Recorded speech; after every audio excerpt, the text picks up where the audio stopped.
Hello, everyone. Welcome back to After the Snuff. I am your host, John Millsip, back here once again to give us the rundown on Dynamic Character Productions' third long game, Corkscrew Cove. And I am joined by the ever lovely Jordyn and Gabby today. Uh, Fantastic to have both of you here. I'm really looking forward to talking through your games. Jordyn, how are you doing today? John, I'm ready for you to criticize me to my face rather than watching it on After the Snuff every week. So excited to be here. I'm not criticizing, I'm being critical. It's different. Gabby, how are you doing? I'm good. I just got home from work. So I literally just walked in the door right to my computer. But I'm excited to be here. Haven't really chatted much since after the game, so this will be my opportunity. Absolutely. I am happy that we get this opportunity because we have quite a few things to go over with the two of you. Kind of play from completely opposite sides of this cast, despite being partners for the majority of the season. So I want to start, Jordyn, with you. You, of course, are one of our illustrious alumni coming back after Sahara Dunes. How was it coming from the mini and going into a long game? It's very different. I was so paranoid the entire time in the mini because it's so fast that you're just like constantly thinking. I was not nearly as paranoid as I thought I was going to be coming into this game, but I think I had a little bit of an advantage of that and pre-merge, maybe that like it didn't feel like I needed to be paranoid, and then maybe some bigger targets that were ahead of me coming into the merge. So I wasn't as paranoid as I probably should have been maybe at some points in times, but it's very different, and watching it back is also very different because in a mini I feel like everything is shown, and then in a long game there's so much happening over the 30 days that you play this game that not everything is shown. And so it's a different experience for sure, but fun. Either way, I had a good time. Now, looking back on it, I had a good time. Good. That's what matters. That's what we're here for, to provide an opportunity for everyone to have fun. But you're right. Like, there is so much that happens in a mini that is shown because it's all recorded. It's all over 12 hours. Yes, there's like multiple recordings of everything going on through that at time. But realistically, everything's game talk. When we get into a long game, I mean, I don't know how long were some of your longest calls? Like 3, 4 hours, maybe at times, that have to be sifted through Yeah. over 30 days, right? Like there's so much going on that it's just impossible for us to show it all in a handful of hour and a half long episodes. But alas, here we are. I think it's going to be really interesting comparing your game in Sahara Dunes to your game in Corkscrew Cove because I think it was very clear the lessons you took from Sahara Dunes, but like you said, you were in such a completely different position in this long game where it's just a completely different animal that it isn't just this direct analog between the two that could make you an overall better survivor player without having the experience of a long game previously. Yeah. I honestly don't even think of them in the same realm because one, I was so hindered in a way that I couldn't move from Zoom room to Zoom room in a mini, which stinks. And then, yeah, a long game, I updated Zoom, and wow, look, you can jump into breakout rooms easily. So it's very different for sure. So, Gabby, this is your first game you've ever played, right? Yes. So, what was the experience like for you coming in and starting the game, seeing all these like fresh faces? What was it like just at the start of the game? It was crazy. I was not prepared. Really, I come from like more of like a tabletop role-playing background, and I'm not honestly a huge Survivor fan. I watched it when I was younger, and I watched a lot of it in college with McKenna. But I'm not up to date on like the latest seasons. I'm just along for the ride. Well, speaking about being along for the ride, I think a lot of people looking back on the season kind of have that opinion of you, just based on like what a lot of your castaways were saying towards the end of the game. So I'm really hoping like you can shed some light as to why that wasn't the case today. But we have to start off with this first vote, because this first vote, you get saved by an idle play from Bryant. Yeah. And it kind of defines your game from that point on, in my opinion. So just walk me through that first round, the conversations that were happening, and then what it was like when Bryant actually played that idol on you, and you knew like you had this solid ally right then and there. I mean, it obviously felt really powerful just off the bat, to have someone who connected with me and be able to connect with them and have that really be like the base of our game. Just two people, solid allies. Yeah, it was just crazy. I talked to most of the people in my tribe before the first tribal council, except for I think one of the Joshes. Josh or Jared, yeah. Yeah, Those two. Jared. Mhm. My bad. Sorry, Jared. It's been a while. Um, yeah, I talked to everyone except Jared, and um, I think Jared was probably the one gunning for me, or at least that's what my take of Mhm. it was. So I definitely learned to an extent to be communicative, even though it was definitely it was much harder than I thought it would be to just kind of stay on top of all these chats and like have calls with people, and like it really takes up a lot of your day. Yeah, like I mean, most of my evenings are free, but it was still like, okay, like I just have like this thing I have to do every single day after work. But yeah, the first conversation with Bryant where we talked about the idol, um, I mean, how could I resist, you know? Of Like when course. someone says they want to play an idol for you, you're not going to say no to them. So I just kind of took that and ran with it. Um, and we just kind of stayed together for the rest of the game. And watching that vote, it felt really great. Not gonna lie. Yeah, Um, and it kind of like led to this bit of the Gerstlauer confusion that I think happened for the rest of this pre-merge and into the early parts yeah, of the merge, where yes, you and Bryant were really close. You had Josh there as well in the pre-merge, yeah. but everyone was kind of like, okay, what's going on? We have wild cards here, and I think that's what really made Gerstlauer such an interesting tribe Yeah. throughout this season. Is just like you never really knew what any of them were thinking the entire season because someone played an idol and someone else in the first tribal council, so anything can happen. Hmm. Yeah, Bryant definitely wasn't afraid to make big moves, and that was something I admired about him. Because I don't know, it's just like you only have so many opportunities in this game, so you might as well take them while you have them. Whereas I think some people kind of spend their whole time waiting for the perfect play, and then they get voted out and they just lose it.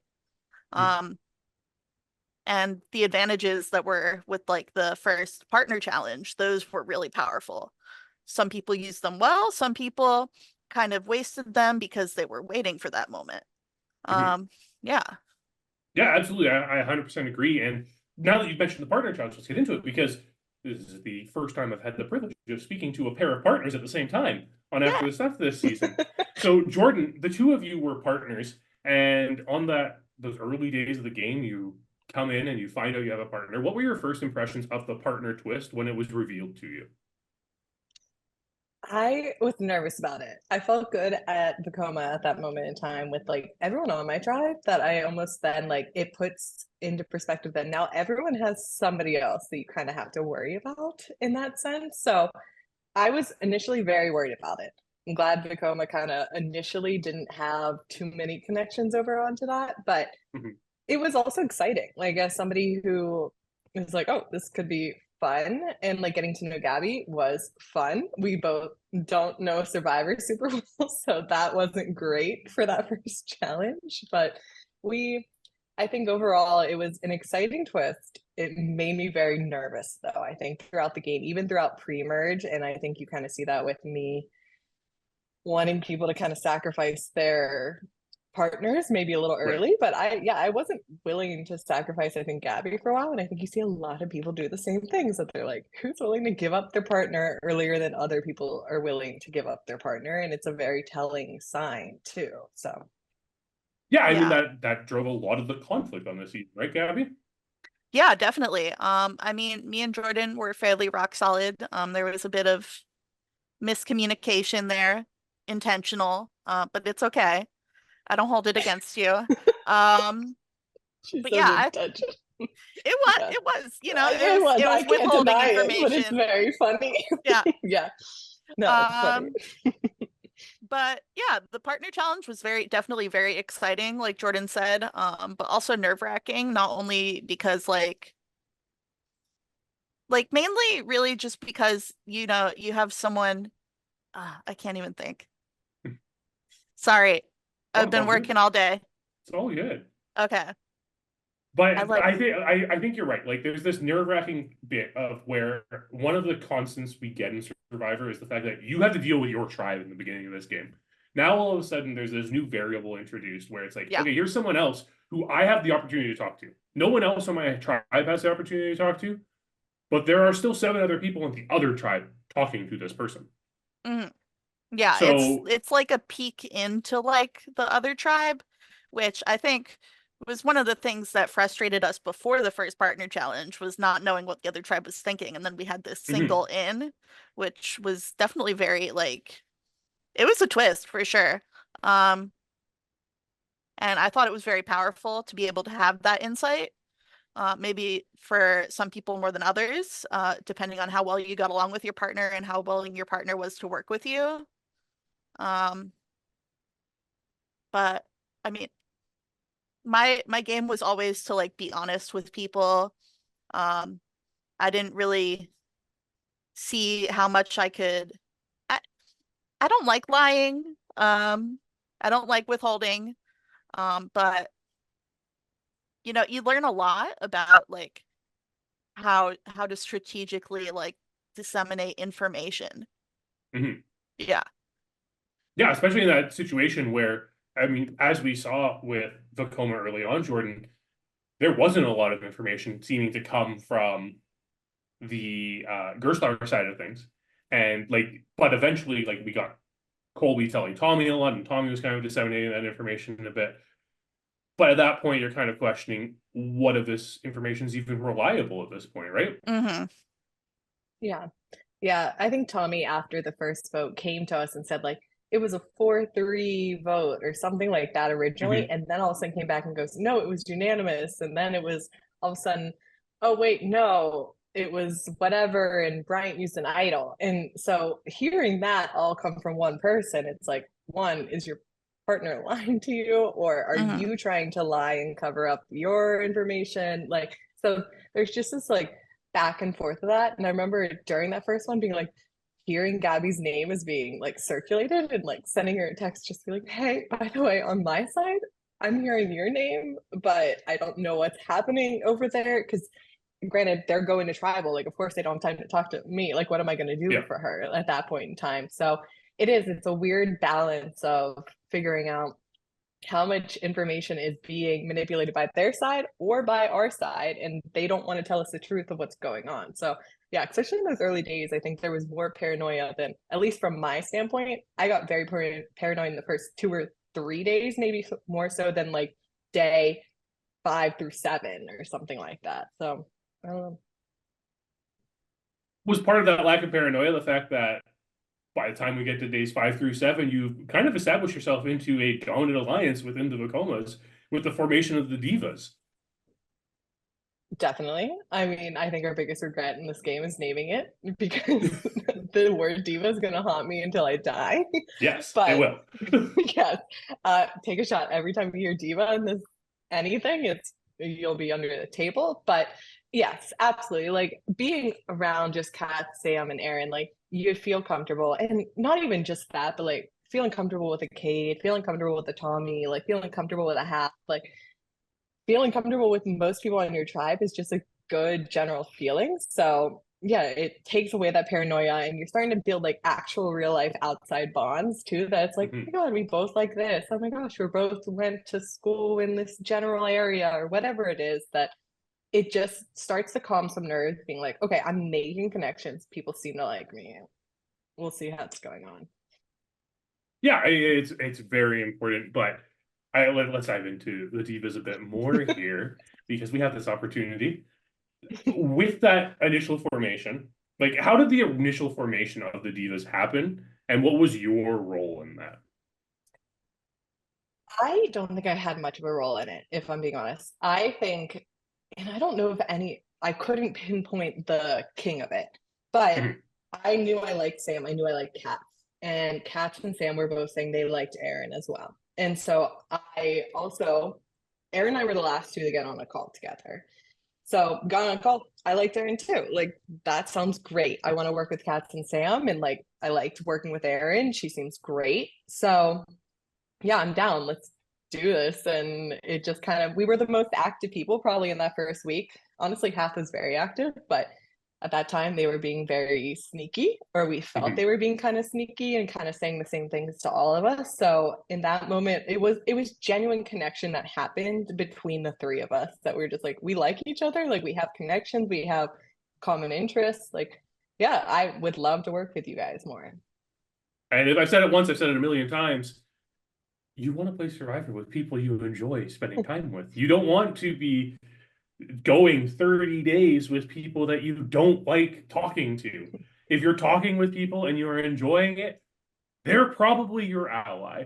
And if you are playing a game of Survivor, you are talking to someone you are enjoying it, and they're not your ally, you should probably rethink your position in a Survivor game, because those are the type of people you should be taking longer into the game. One thing we also saw early in the game, Jordyn, from other people just like talking, you seem to just radiate this charm that people were attracted to. You seem to have a lot of people thinking, you know what, if there's anyone I can trust, it's Jordyn. You obviously have that from your Divas. We see Hathaway mention it at one point. We see Cade mention it. We see Tommy mention it. And even Gabby, as your partner, mentions it at one point too. So what was it about you that's just drawing people in? Seems like a hard question, John. Don't you think you could answer that for me? Are you not Nope. radiated?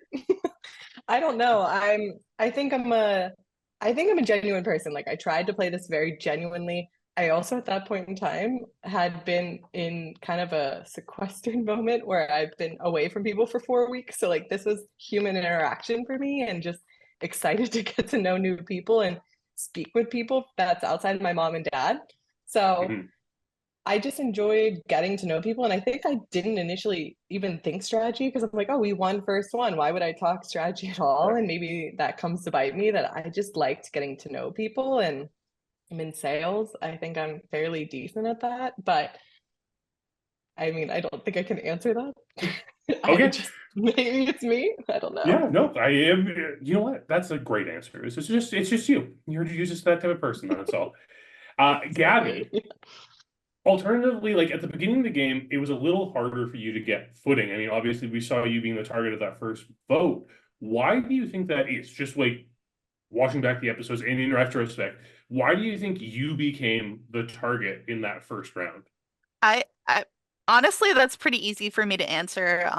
Really, a lot of it comes back with not having the opportunity to talk to Jared, just because I was gauging how much effort I had to put into this. So I was like, oh, maybe I don't need to talk to everyone. Maybe I'll be okay. And then I heard my name come up, and I was like, oh, all right. But luckily Bryant had my back there. Like, where you do focus your efforts, you're definitely going to see your greatest allies. And where you don't, they might become your enemies, which sucks, but. Absolutely. Well, I'm really glad you mentioned this idea of like gauging the amount of engagement you need into the season, because from my experience and the experience of, I'm sure, everyone who has played many of these orgs, engagement in a long game completely varies based on the cast of the long game. And one thing we do see on DCP, like historically, we tend to have a higher engagement rate than a lot of other long games do, because for whatever reason, maybe it's because, like, you know, we're making episodes, so we're like, hey, get on Zoom calls with each other. Maybe that's just encouraging more conversation. But we see a lot of engagement in our players in our long games. We see people on calls all the time, and we, you know, constantly texting each other. And when you don't know what to expect going into the game, that can be startling. And the problem is like, you could be still like messaging a lot of people, but and like that is where you think the engagement level is. But if you aren't like messaging multiple people at the same time or hopping on calls with people, you don't understand what everyone else's engagement level is. And that's what's the determining factor as to how much you need to be engaged. So it's really weird because you don't really get to define it yourself. You just kind of have to feel it out. And that can be very difficult, especially for someone who's never played a game before. Yeah, exactly. I mean, part of it also is I have a lot of anxiety. You know, it's just kind of hard for me to talk to people I don't know, hard to put myself out there. So I was kind of like dipping my toes in when I should have been diving in head first. Right. And that kind of became my strategy. I think, you know, like being like less available than a lot of the other cast members kind of led to me just kind of skating along and not being targeted for most of the game, which was definitely an unintentional strategy, but like an effective one, since I made it almost to the end. And I was grateful to have played as much as I did, you know. But if I played again, I definitely would try to engage a lot more. Though I don't know, maybe I wouldn't make it as far. Who knows? That is the big question too, right? And that is one of the things about coming back as a returning player, right, Jordyn? Is like, I've done this before. I kind of have an idea of how things work. But what if that was a one-off case and not the way that things actually work? Yeah, it's completely dependent on the group of people you're with. Yeah. So we get into this first like twist of this first like swap of the season, where we get into the new partner twist, right? So you two are at this point connected for the rest of the pre-merge. You have to be with each other the entire time. And you managed to win that first partner challenge and end up on Winner's Beach with Cade and Ryan and Tawni and Hathaway. Jordyn, what was that like? Because at that point, you're separated from the rest of your divas. Yeah, I think at that point we weren't entirely certain if this was our new tribe or if we were just going to continue to compete as two.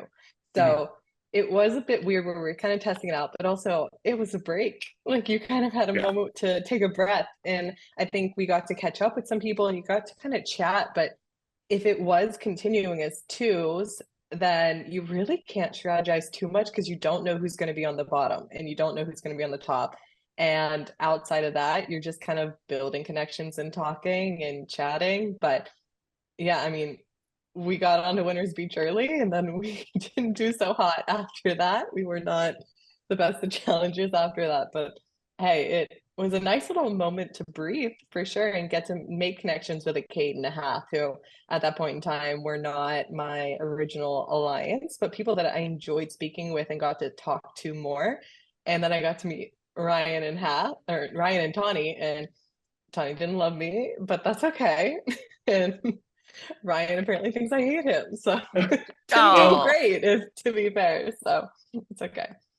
But then after you spent your tenure on Winner's Beach there, we get into this next challenge, and Tommy's partnerless because Kolby's gone.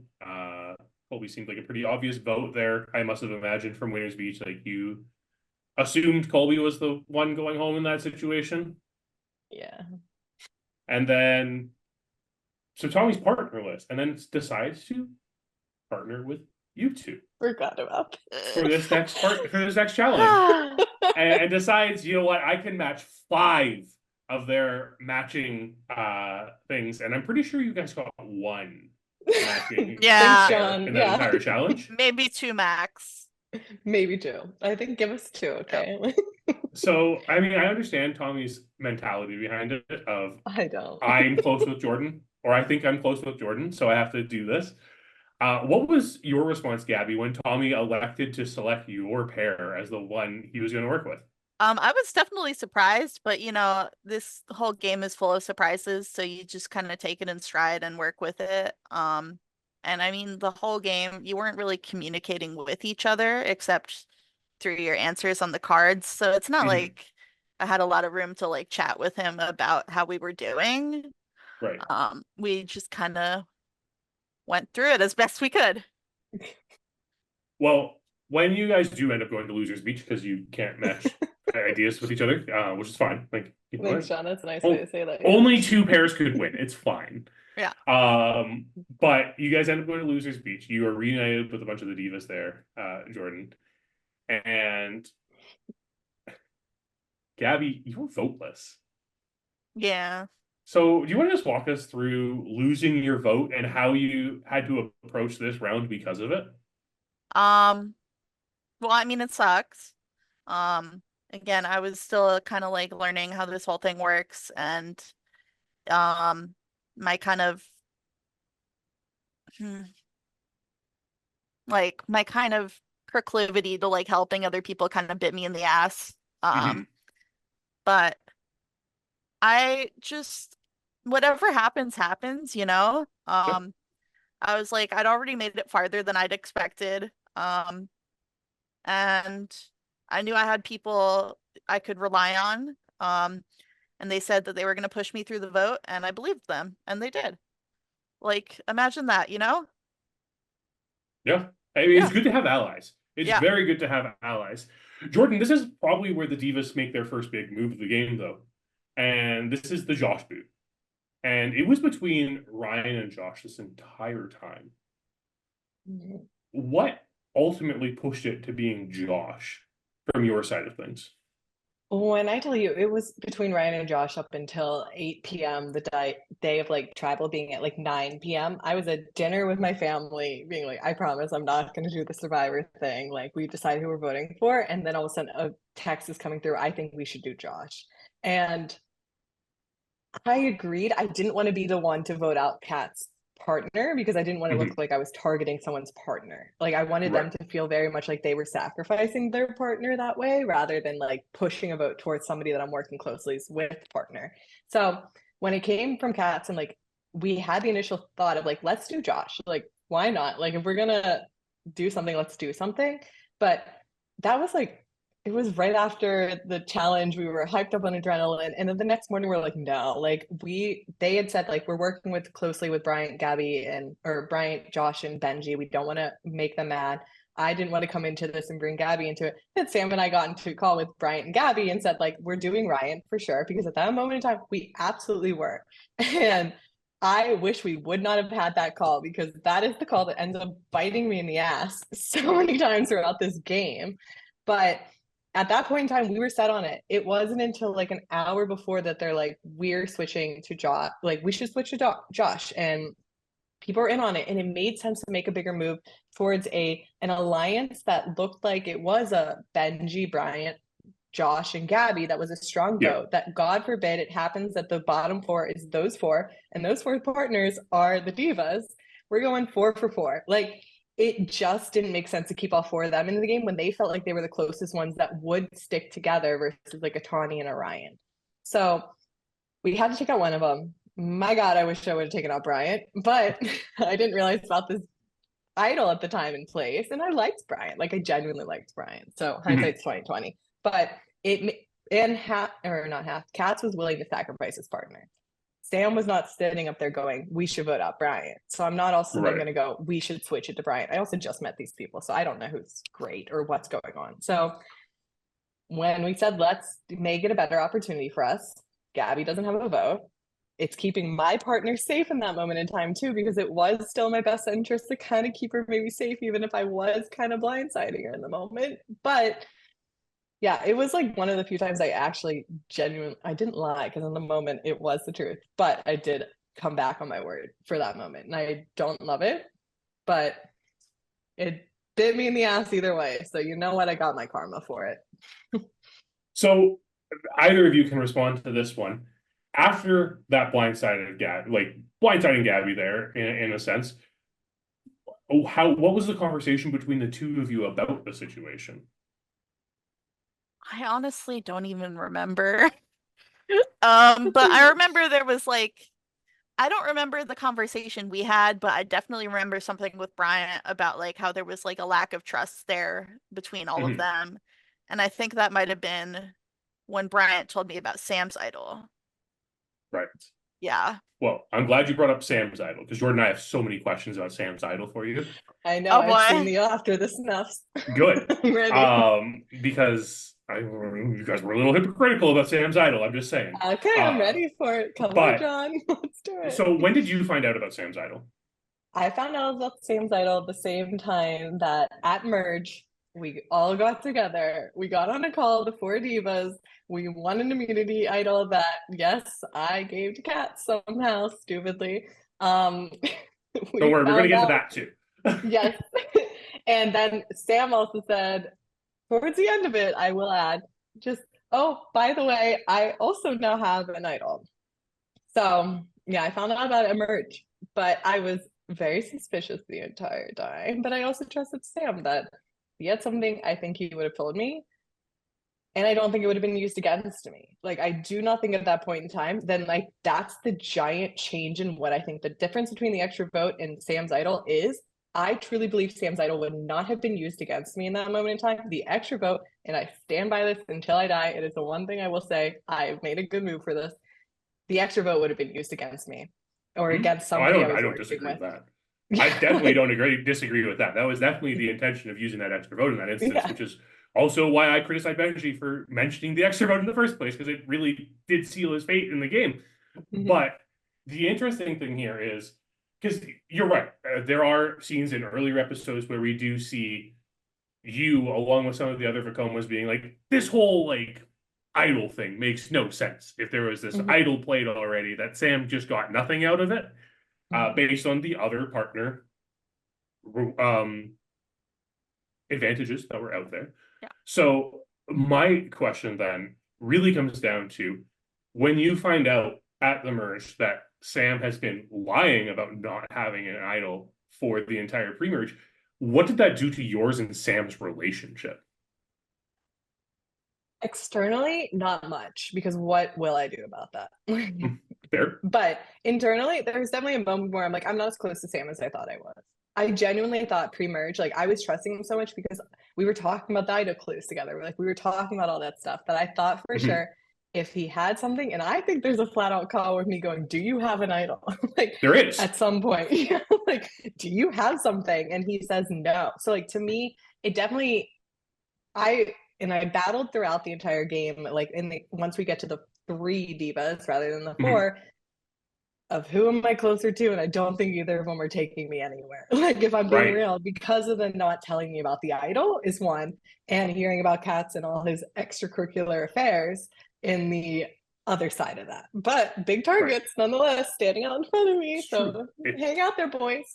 It's true, although one of them still outlasted you in the game, so I know, I don't know. Does it really work out there? But no, it doesn't work out for me. I don't know when that happened. So let's dive into the merge here, because this is one of the like defining moments of the game, in my opinion.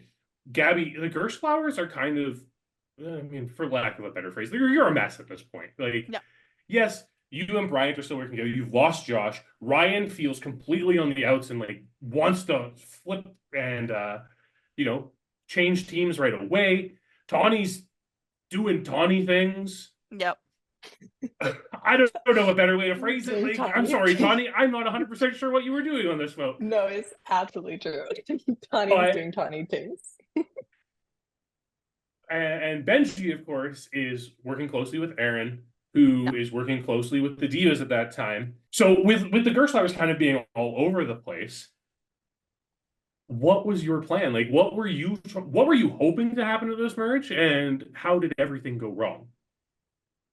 See, your problem here is you expected that I had a plan, and I never had a plan. Okay, that's fair. That's fair. Yeah. Oh, Gabby.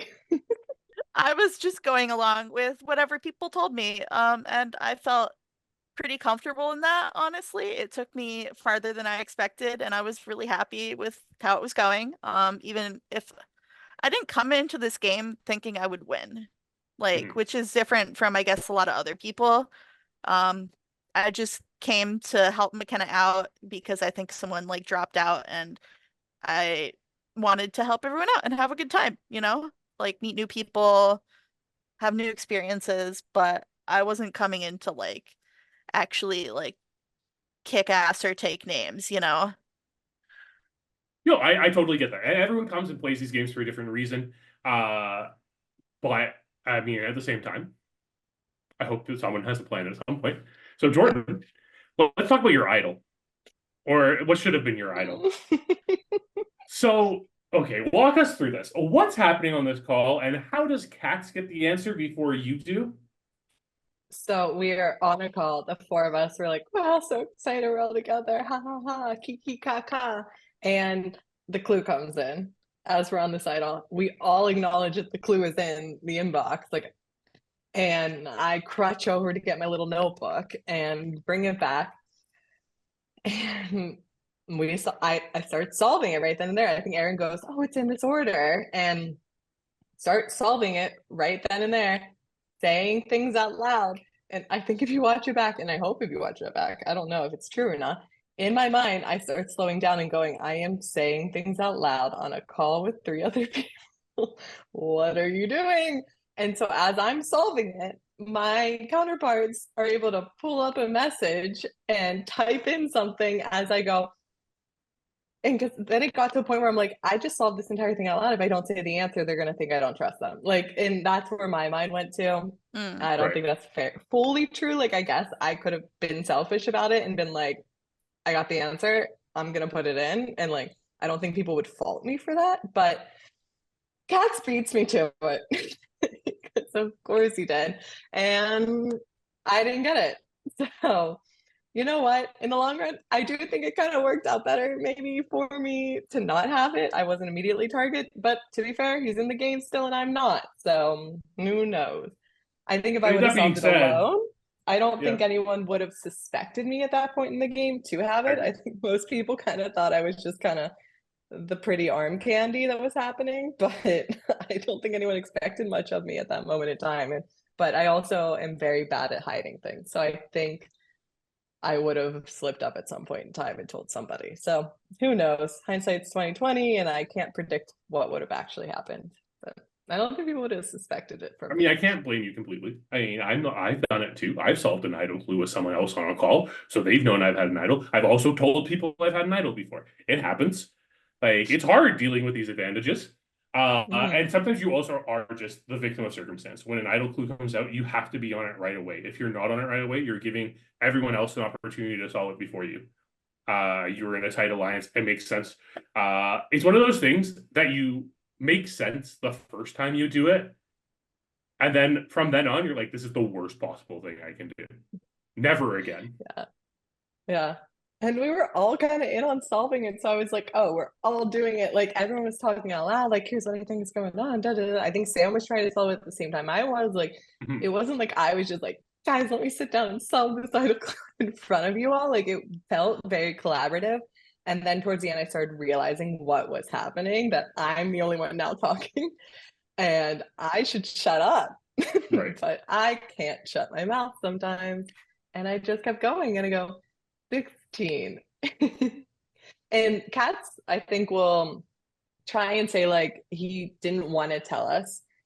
I think I would have figured it out that someone on that call had it, because we solved it within a minute probably of that coming out. That if somebody else truly was on their phone, had all their notes and did it right then and there, I think I would have put it together, especially when they had to do the iPhone thing. And granted, I want to say that's not how I told him to put iPhone into the chat. It was bad. He messed that up himself. I'm so glad you mentioned that, because he did so bad. It was not good. No. I wanted him to put iPhone in parentheses 16, because my iPhone shows up as iPhone 308 everywhere. I don't know why, but if you do that, no one's thinking he has an iPhone 16. When he puts iPhone 16, love you, Katz.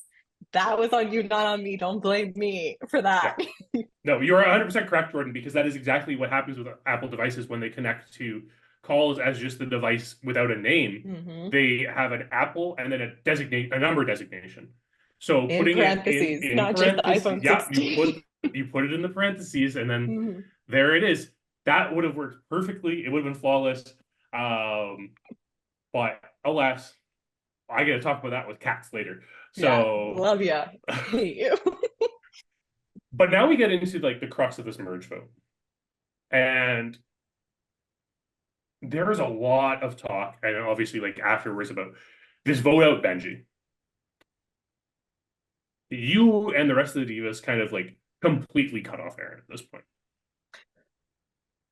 Yeah, not okay. Well, before Benji vote, we didn't cut her off yet. But after that, it kind of was a mutual decision.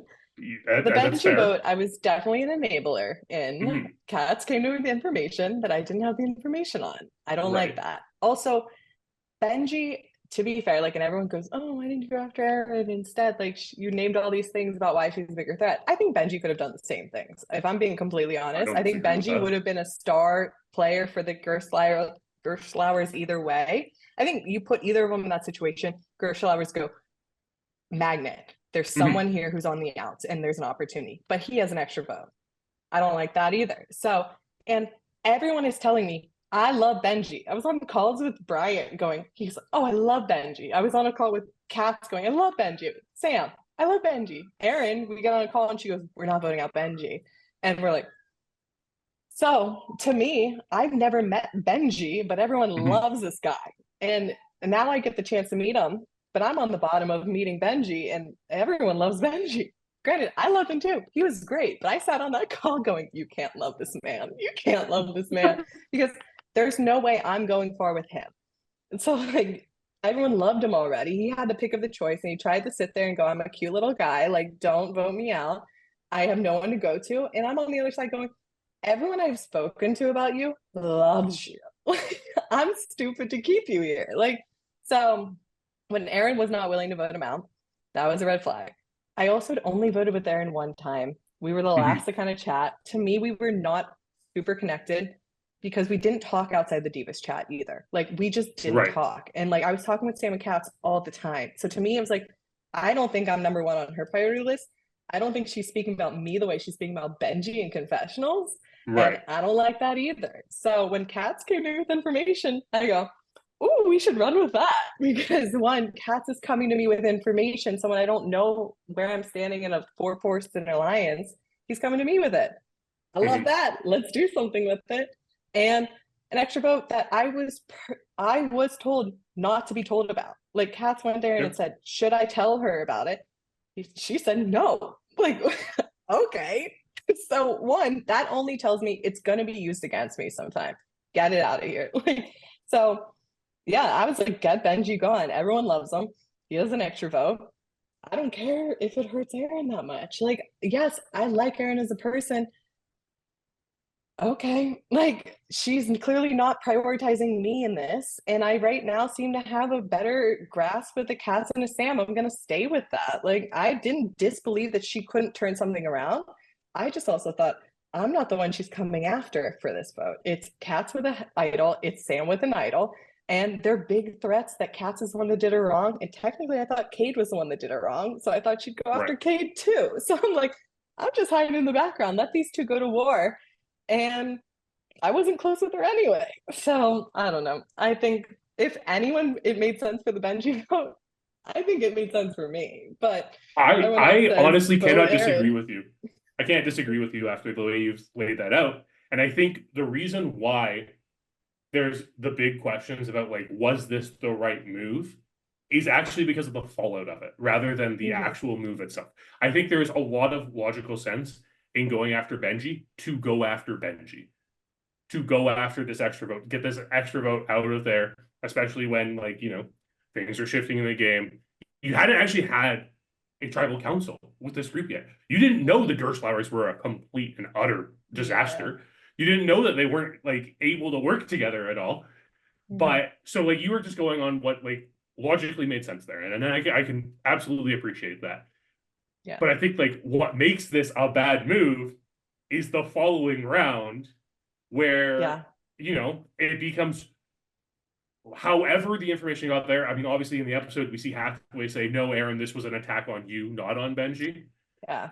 Which doesn't help your case at all.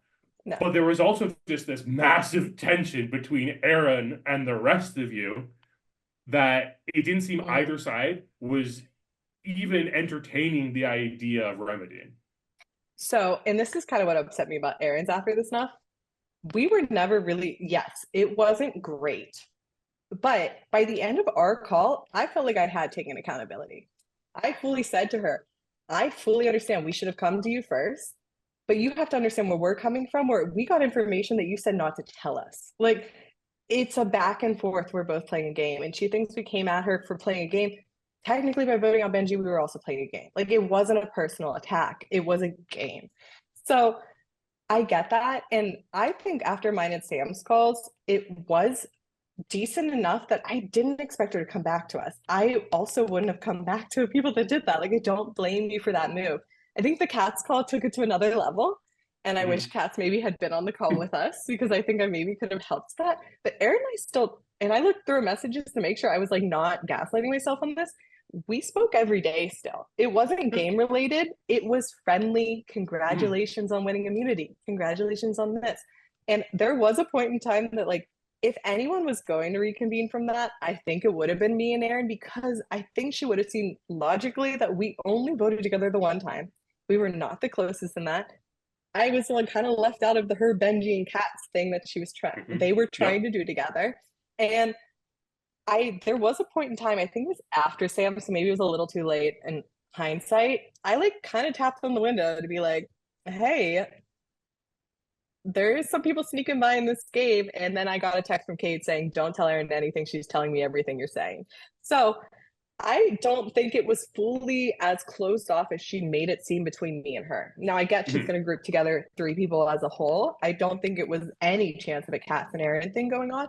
But there's absolutely a point in my mind I'm like, I'm so over this Katz Erin thing that's going on. I'm like, what if I just go over and see Erin, what's up?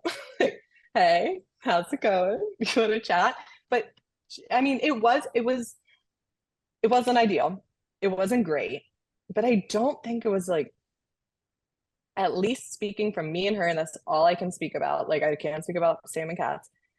I didn't feel like it was that burned of a bridge that we couldn't have tried to at least maybe gotten on a call. And I'll take responsibility that, like, I didn't say, like, let's get on a call and talk about this, because I also then, at that point, my lines were drawn. I'm on this side. Like, what else am I to do other than hide behind these two? But yeah, I don't think it was as blocked off as if she would have reached out to me. I probably would have listened at one point in time. Like, I was stuck in a place. Like, I'll talk, but I know I just rambled a lot. Not sure if it made any sense. No, it made perfect sense. And I'm really glad that you're expressing this, because I think this is one thing that, like, I mean, obviously we have like revisionist history when we look back, and we're also dealing with an edited show, like you mentioned early on, right? Like, we can't show everything. And we especially can't show the inner workings of the human mind. We try, we really try, but there are some things that stay in the mind and don't make it into confessional and don't make it onto calls. So we can't put it in the episode. So it's really insightful. Microchip. No, we don't talk about that. They might. We don't talk about that. But Gabby, on the other side of things, you have this scorned woman coming at you, being like, "Yo, use me. Let's do this. Let's make the move." We see a lot of conversation between you and Bryant. Was there any question ever as to whether you could trust Erin in this position, and how much were you willing to trust Erin after she's been blindsided with the Benji vote? Well, I mean, I think with the Benji vote, Jordyn also voted against me. So that really solidified a lack of trust there. So I was ready to do whatever it took to kind of just take that out, nip it in the bud, I guess. And again, like, there's power in being a swing vote. Like, you don't really think about it, but like, you're the one who's deciding who goes home. Like, yeah, absolutely. And I mean, we see you in that position there, because you've kind of been on the bottom the entire time, and you even mentioned it in your last episode that, like, people, like, in the early parts of the game, you were either a decoy vote or an easy vote that you saw your name come up, but the further into the game we get, the less people are putting your name down because they don't view you as a threat. Yes. Was that an intentional way you were approaching the game, or is that just a consequence of how you were playing the game? It wasn't intentional at first, but then I realized, like, I did become conscious of it was working well for me. So I figured, as long as this takes me far, what's the harm in it, And I mean, I had a lot of fun. So, yeah. That's what matters. And that type of game awareness is so important in these games. And some might say the Divas lacked a bit of game awareness, Jordyn. So let's get into that a little bit. Especially after, I think I personally really saw it after the Benji vote. There's that call between the three of you and Erin. And yes, I mean, Katz is really leading a lot of it. But and Sam is too. Like, it's a lot of like, you're obscuring information from us, and you said why that is a threatening thing to you. It comes across in the episodes like the three of you felt like no one else could play a different game than you at that moment. I don't think, if that's how it came across, that's not, I think, what we thought we were coming across as, obviously. I think the difference was when, and like, granted, this is hearsay because Katz told it to me, but of course, I trust Katz. He said when he went to Erin and said, "Do we tell the Divas about this?" She said no. So like, to me, that's the difference between like just holding in information for herself to then blatantly saying like, "No, we're not telling them about this. Like, this is a between you and me thing." Like, I get it. Like, play your own game. I'm not saying honestly, I did run my mouth probably more than I should have and said a lot more than I think I played a very genuine game, but despite what people might think, I didn't like to lie. I didn't like to say things. I flat out like just wouldn't say something if it would end up in a lie instead. Like, listen, I get it. Whatever. Like, I don't know. Let's talk about something to say. Let's talk about something better about your game right now. When you won immunity with one leg. I didn't win immunity. Bryant lost immunity. Like, let's be fair. Yeah, that's fair. I love Bryant. The fact that he couldn't solve that puzzle, I won because he couldn't solve that puzzle. Like, the amount of time I spent spinning in a circle, I almost started telling him how to do it because I was like, please put me out of my misery. This is awful.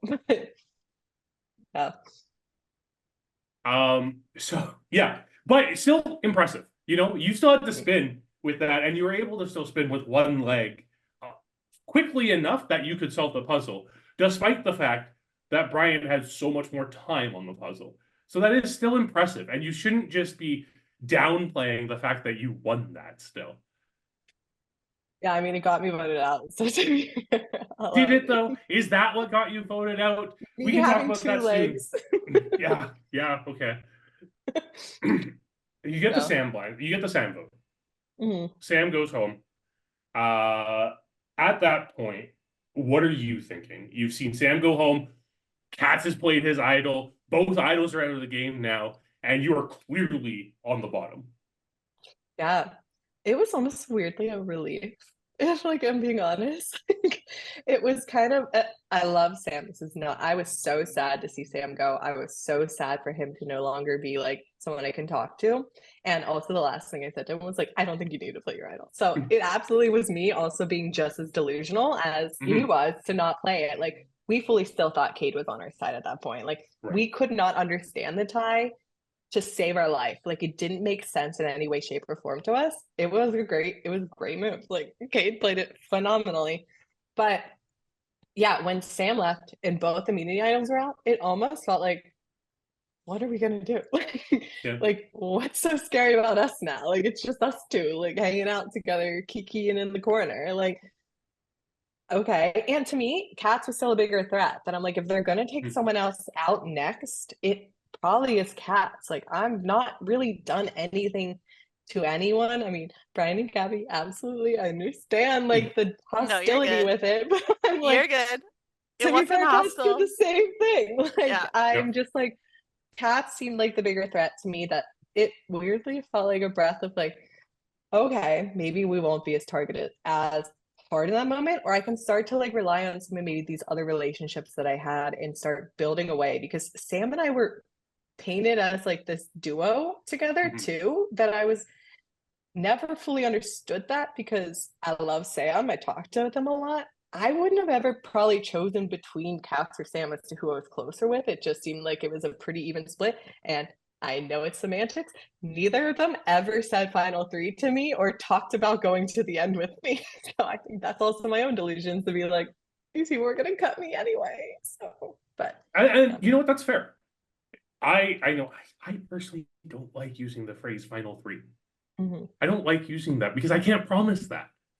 Right? Like, I get not using that in there. And I get the idea of like you and Sam as a partner, and that's like the way it's painted. I think that has to do with the fact that Katz was out there talking to literally everyone under the sun.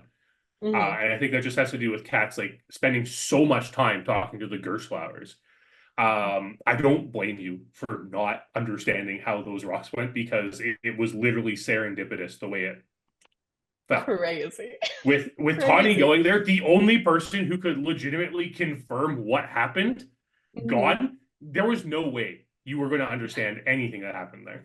And on the way out, she said, I caused rocks. We're like, oh, like, it was her. So, no, it was crazy. Like, Tawni, icon. Yeah. But we get into this, but we get into the Erin saga here. And Gabby, this is when you and Bryant take the information about Cade to Katz and Jordyn. Yes. What were the motivations behind doing that, and how were you thinking that was going to progress your game at that point? I mean, Bryant was definitely the mastermind behind it. I just kind of went along with it because it seemed like it would suit me. But yeah, it's just, this whole game was full of like backstabbing, and it just felt like whatever took you the farthest, it might be that, you know? You might have to stab someone in the back, make a big move to actually get even farther.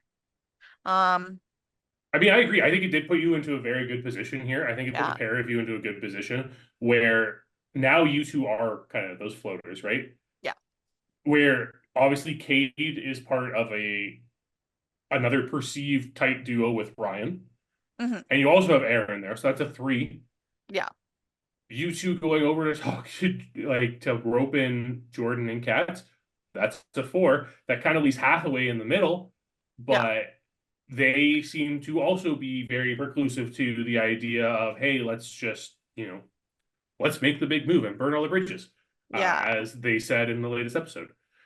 And it makes this interesting thing. We get this saga of like, okay, Cade's gone because Erin won immunity, and then Erin finally goes. And Jordyn, that takes us to your root episode. And I'm gonna be honest, not a lot happens in this episode. Isn't that so sad? Well, I mean, maybe more would have happened if you were at the immunity challenge. Okay, 1, rude.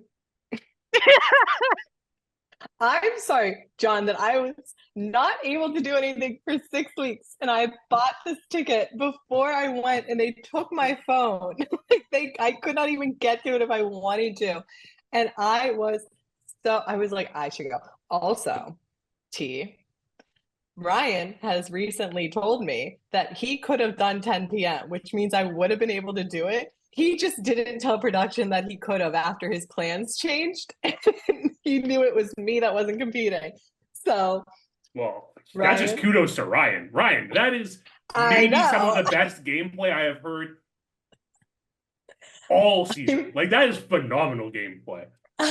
Sorry, Jordyn. I know it's at your expense, but that is fantastic. I was so hurt. I was like, oh, Ryan. But it's fine. He admitted it. He came clean. But I know I couldn't go. I debated it all day. And really, quite frankly, at that point in time, I think it was 7 weeks not seeing friends, not leaving the apartment. And like, I was like, I genuinely am not in a good mental health space, and I need to go do something normal. And I chose that over this game. And so they voted me out for it. So. I will never fault you for that. Ever. I poke fun at you for it, but I will never fault you for it, because real life comes first. Mhm. As much as we like thinking this game is real life, sometimes we do have to admit it's a game and there are other things that happen in our lives, and that is Mhm. what we get for playing Survivor over Zoom. But the interesting, like a lot of the conversation in this episode is it going to be Ryan who goes here, or is it going to be Jordyn? And seemingly it like comes down to this idea of Hathaway and the aversion to rocks.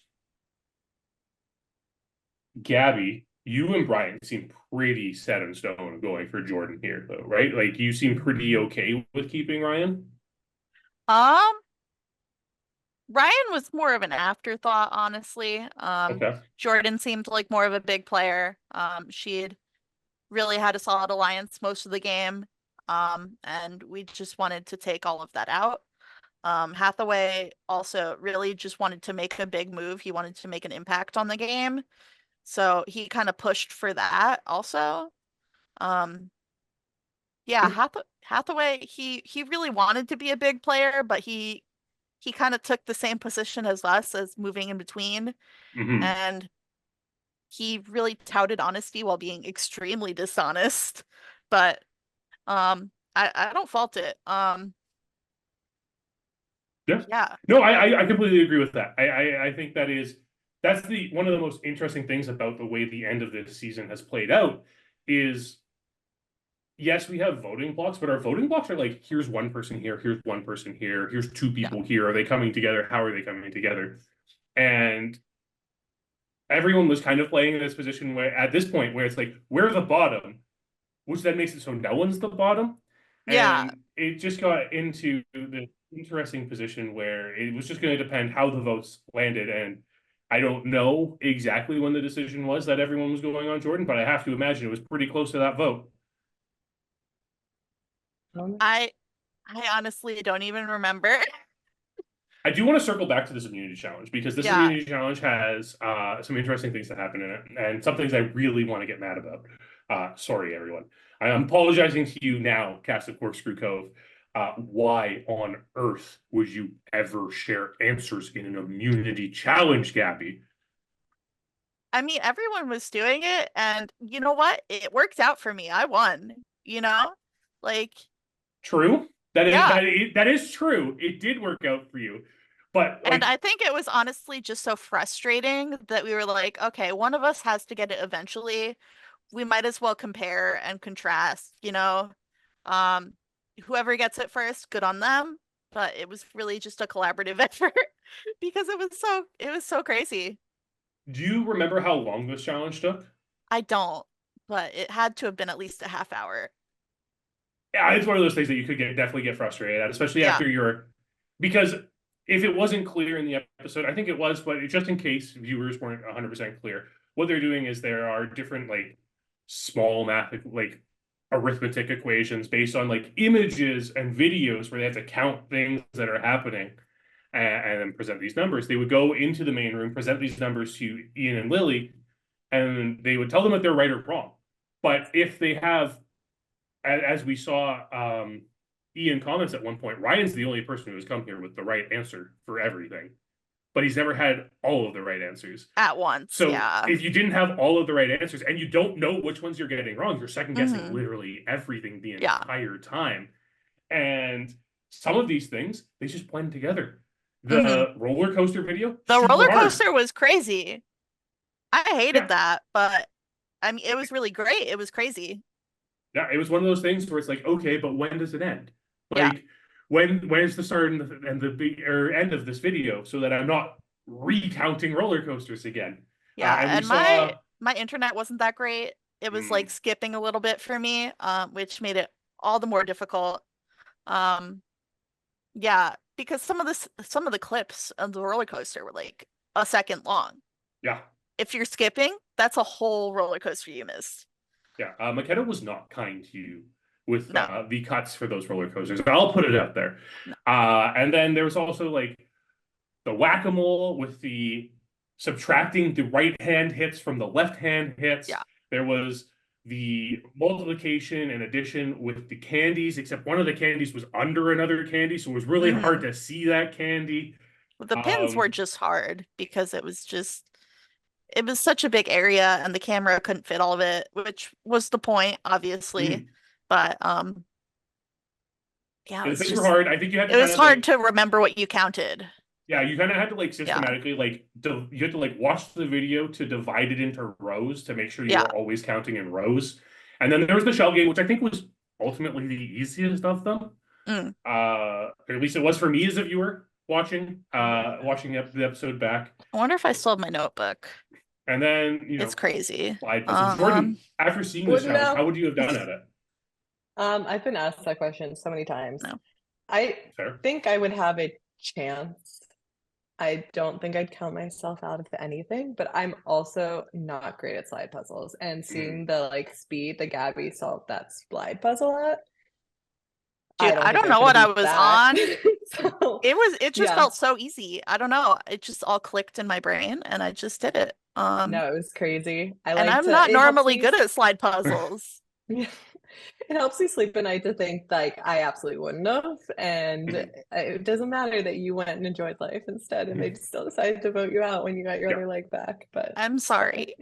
So a lot of talk at this point in the game is about who people want to sit with their final threes. Gabby, everyone's like, I want to sit by Gabby. Watching it back, how does it make you feel? It's a good and a bad feeling. Because they only want to sit with me because they don't think I'm gonna win. So I'm just kind of filler. Which honestly I didn't feel too bad about. I'd made it way farther than I expected. I was almost the first one out, so to be in like the final 5, like that was crazy. That just way exceeded my expectations. So I don't know. I wasn't really thinking too hard about it. I was just happy to be included. And Jordyn, what about you? Who are you like? Because this is like the end game. Who are you wanting to sit with at the final 3? Not Bryant. I can flat out say that. Hate him. No, I'm vomiting as I say it, but I like Bryant. I always liked Bryant. I always wanted to work with him. He didn't want to work with me. It's fine. I'm over it. And not Ryan. So it was a process of elimination that I really didn't want to sit next to Katz half, but I guess at that point in time, it wasn't Bryant. Like absolutely not. Like after the Cade thing, I was like, this guy is going to win this game. Like so not him. And I wouldn't have wanted to sit next to Katz if I had an ideal world where I was strong enough to vote them out. I would have loved it to work out the other way where he got voted out instead of me, and then I was in his situation where it wasn't me pulling that trigger. I think that would have been better, but overall, I guess it would have been Hath and Katz, maybe, or Gabby too. Yeah, maybe Gabby and Hath at the end, but ideally, I don't know. I honestly at that point in time wasn't thinking 3. I was just thinking Katz and I have to get through this next vote, because I knew, I'm telling you, when I felt the energy shift onto me after the Erin got voted out, I was like, we have to get with Bryant and Gabby immediately and try and do like a duos thing, because I can feel Hat like going like scurry, scurry, scurry. And that's exactly what they did. So yeah, didn't work. I mean, you can take it as a compliment that you were the target over Katz here, because I do think there was a concern that you were more likable based on what the perception seemed to be in the game at that time, based on confessionals and conversations that were happening. And that is why you were the larger perceived threat at that point, despite the fact that you were hoping to remain in the background. Yeah, it's weird. I don't know when it happened. Like, I don't know when it switched. Like, I didn't have a perception of that happening. I weirdly, but again, like I said, I felt it weirdly happen after Erin was voted out, where all of a sudden, and it was, Ryan was starting to toss my name around with Cade. And Cade was telling me I needed to suck up to Ryan. And I didn't love that. Yeah, that's fair. We tried to, maybe a little, but it was the first time I started to hear my name being tossed around, and I was like, Katz's name has been thrown around now for the past 3 or 4 rounds. The fact that mine all of a sudden is starting to come in, I don't love that, but I don't know when it changed. I think I didn't burn as many bridges as Katz had because I wasn't doing it as blatantly, in the sense that I think I was talking to just as many people as he was, but I wasn't saying final three. I wasn't saying these like beautiful grand gestures that I'm promising the world. I was just like chatting with people, not to talk all the time about strategy because this will drive you insane. But I had good connections, I think, with most people if they wanted to talk with me. But again, I don't know when it happened. I don't know the flip. I just know it all of a sudden. I was somehow the bigger threat. And again, watching it back, it makes no sense to me either because it just went from like Erin being voted out to Jordyn's a giant threat. Sometimes that's what happens. You know what? Nature abhors a vacuum. So as soon as the perceived giant threat is out of the game, someone else has to become the giant threat. It just unfortunately was you. Bryant! Literally, I'm like, what are we talking about?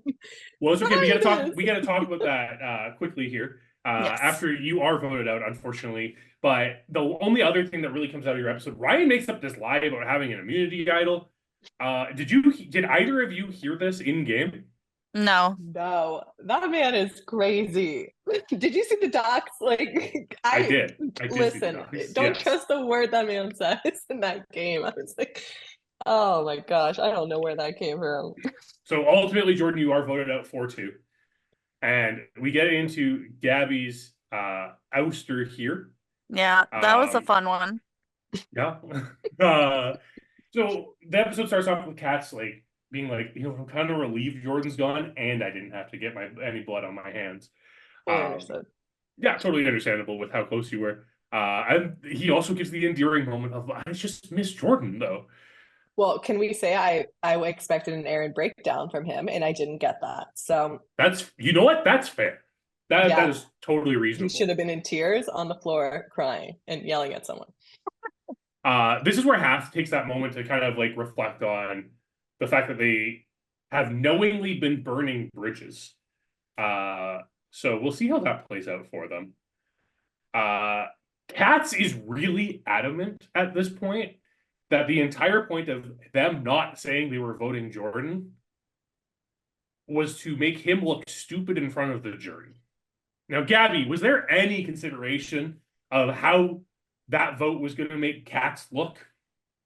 I mean, no. Like, I don't even know, man. But love you, Katz. So we get into the immunity challenge, and here it's a game of Shut the Box where you have to roll a die. You then have a series of cards from 1 to 9. You have to flip them over based on the results of the die. And then after you've done that, you have to complete a circuit puzzle. We see it go on. It was fine. Let me tell you, from the production side of things, explaining to people that 2 and 5 equals 7, not something you think you have to do, but it happens sometimes. Yeah.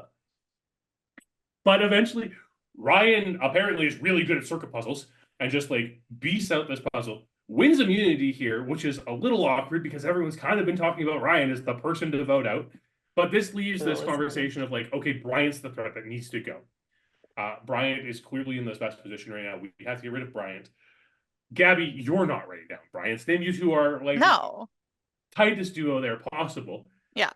So was there any approach from the others to you to turn on Bryant, or was that just something that they had given up on at that point? They basically gave up. You know, we'd spent our whole game together, and it was clear that we were going to go to the end or until one of us fell. So there wasn't much of a contest there. It was pretty much just who do we swing to our side, and try and get to vote with us one final time. Yeah, totally makes sense to me. And who did you feel in that position was the most likely to vote with the two of you? Hathaway. Yeah. I mean, like I said before, Hathaway, he was willing to do whatever it took. And he would pretty much just throw praise at you, kind of, to get you to like see his point of view. Well,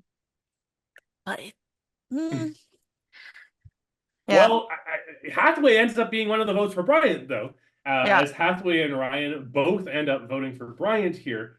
But Katz doesn't trust Ryan in this situation and decides, you know what, I'm going to vote for Hathaway. Yeah. and causes rocks. Uh-huh. So this is the second rocks of the season. And there's only 2 names on that wheel, and it is you and Hathaway, Gabby. Yeah. How were you feeling when that wheel came up? I just thought it was funny. I was like, this is probably the best way I could possibly go. You know, no one voted for me. It was just complete and total chance. Like, how can I be disappointed about that? You know, I made it as far as I did, and no one even wanted to vote me out when I got voted out. So I guess I felt moderately pleased. I mean, a little upset to not make it even farther, but yeah. Well, I think like at that point, you were pretty given to get to final 3. So it is unfortunate that of all the people to be rocked out there, it was you. I would have delighted in seeing your final 3 performance. I think there was a chance you might have won. I don't think so, but no, you know what? I think I say it a lot of times. You can't win the game if you're not sitting at the end of the game. Yeah. Getting to the end of the game is like 90% of the battle here. So just being able to present your case could have been enough to win the game. And you should be proud of that. Yeah, right? And that's the thing. We are literally talking about people burning bridges this entire episode of After the Snuff, right? We talked about how Hathaway's burned bridges, how Katz has burned bridges. If you're just the nicest person that everyone likes at the end, that can be enough to win Survivor. We do not discredit the social game here at Dynamic Character Productions. But was I playing a social game, or was I playing no game at all? You know. Gabby, I'm giving you an opportunity just to like claim a game here. I wasn't playing. They don't get me. I was just vibing. That takes us to the end of After the Snuff this week. She's a silly little guy. Yeah. Yes, exactly. We like to close After the Snuff with the same thing every single time. So Jordyn, please sum up your game in 1 word. This is so sad that I knew it was coming and I thought about it all the time and I didn't come up with a word. Okay. Samari's so diva, so I can't do that. But I'm gonna say loyal. I think that is a very apt word. Gabby, 1 word to sum up your game. Okay, give me a second. Malleable? I don't know. That's a good one. I like that. Absolutely. That's fantastic. 3 syllables. Well, thank you both for joining me today. It was an absolute delight to speak with both of you. Thank you for tuning in. Make sure you like the video. Subscribe to the channel. We got a finale right around the corner, so make sure you tune into that. And we're going to have 2 more episodes of After the Snuff. And we're also going to have the recap of the production draft. We'll see how that went for everyone. And of course, I mean, after finale, we got to have a reunion. So that's coming too. So keep your eyes peeled on that YouTube feed because everything's coming at you. Thank you once again, Jordyn and Gabby, for joining me. And everyone have a fantastic night.